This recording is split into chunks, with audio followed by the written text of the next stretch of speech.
let's have a look at tomorrow. And I'm joined by Nabila Ramdani, and we've only got a couple of papers in so far, Nabila, but as always, the Eye is one of the first ones we have in. It is leading, as I suppose quite a lot of them will, on Europe, the G20 summit starting Thursday. Europe chaos as Greek teeters on the brink. I mean, the last thing that Europe needed was greater instability, really, and it seems that that's what's happened with what's come out of Greece. Well, absolutely, and Greece is at the centre of all debates about the economy at the moment. It's very much the whipping boy for Europe's problems at the moment, and you do wonder about its short-term future, let alone its long-term future. And I think President Sarkozy, who is himself partly Greek, in fact, on his mother's side, has put the problem quite well into perspective when he suggested last week that Greece shouldn't have been allowed in the Eurozone a first start because its accounts were not up to scratch, and that was 10 years ago. So it gives you an idea of how long these problems have been festering for. And what we are seeing is that, as you said, I mean, the problems are just escalating, not least because the emergency in Greece has seen the Greek Prime Minister going to the country, and he's now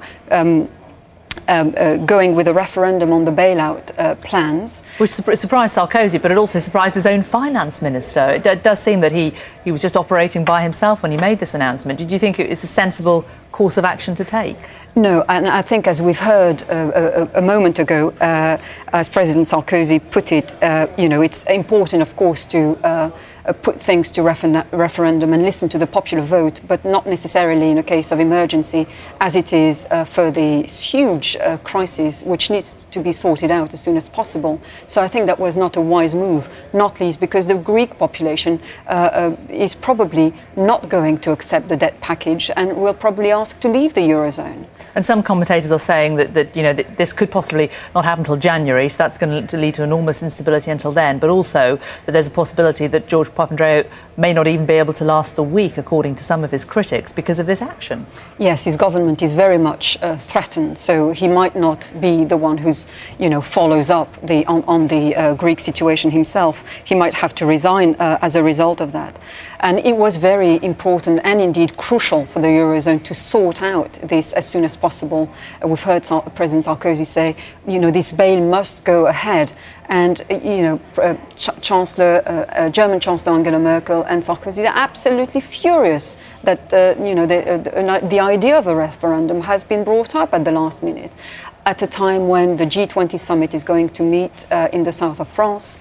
You know, you expect huge demonstrations, anti-capitalist demonstrations. So it really sets the tone for this extremely important summit, and it gives you an idea of the atmosphere what it's going to be like down there. And the other large fear is contagion of it spreading to other larger economies in Europe, and the impact that will have. Yes, other economies, lesser performing economies in Europe are also very much have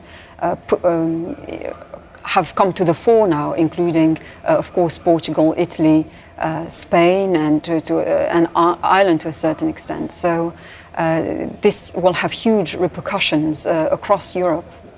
Now, let's staying with the Eye newspaper, just up there on the top of the screen. It's just got a tiny little story about it. But the St Paul's protest camp, the legal action suspended. Good news for the protesters tonight in the terms of the legal action suspended. Also, we've had words from the head of the Church of England tonight about the camp as well. Mm-hmm. You were drawing parallels when we were chatting before about what's happening here and also what could be happening down in Cannes and in Nice ahead of the G20 summit in terms of the protests. Well, it just shows that across Europe, given the state of the economy, of course, there are huge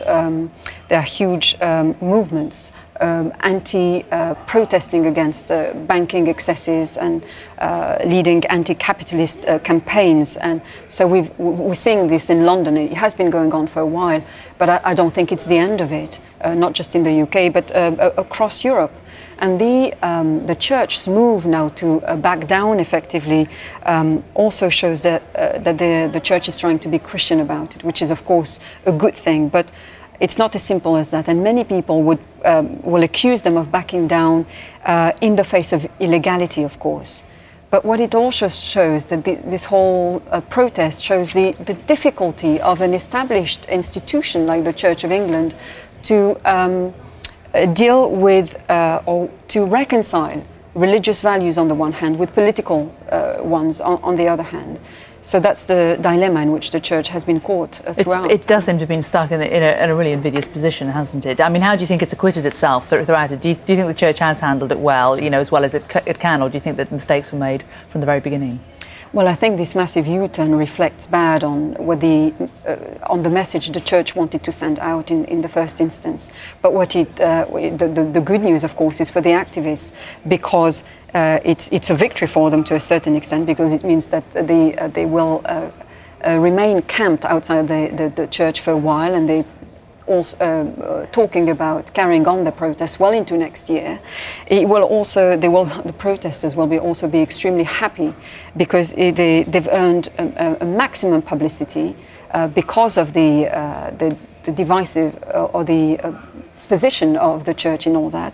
But more crucially, they've effectively lined up one of the most celebrated institutions behind them in their pursuit for social justice. So it worked well for the protesters in the end. Indeed. Let's cross across to The Independent, which is also with us in our inbox.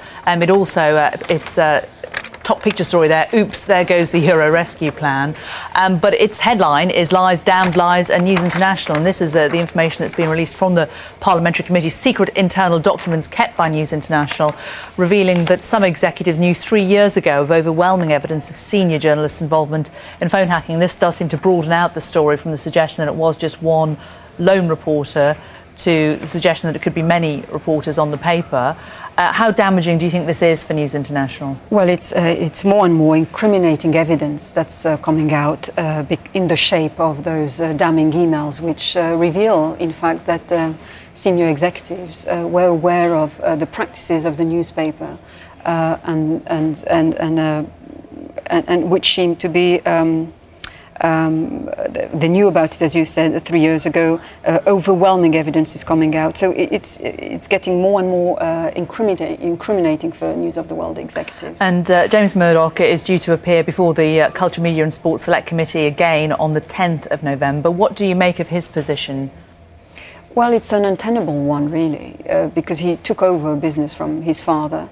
I do wonder about what can this committee actually bring to the investigation, if it's not an irrelevant committee, frankly, and if it shouldn't be dealt with the police directly. I wonder why, what this committee brings to the party, if I may put it that way. I suppose the committee would argue that it's shining a light on it, and it's bringing the subject into the public discourse, and it's able to question these people very publicly, and people are able to watch it. What about Murdoch Senior? Do you think that his days as the head of News International are numbered?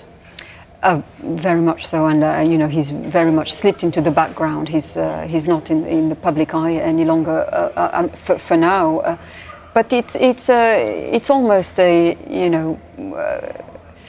tragedy for him, or ironic in a way. He's very much a newspaperman, as opposed to his son. By the way, he loves newspapers. That really is his thing. He's passionate about his newspapers. It's his heritage, isn't it? It's where he started. It's where he grew up. It's where he learned his trade. Yes, and that's why, in a sense, it's ironic that his career should end up with such a dramatic event with the closure of his best-selling newspaper. Well, I'm sure that there'll be a lot of eyes on on James Murdoch's appearance on the 10th of November at the Culture, Media and Sports Select Committee. Nabila, thank you very much for taking us through your choices this evening on the Eye and the Independent.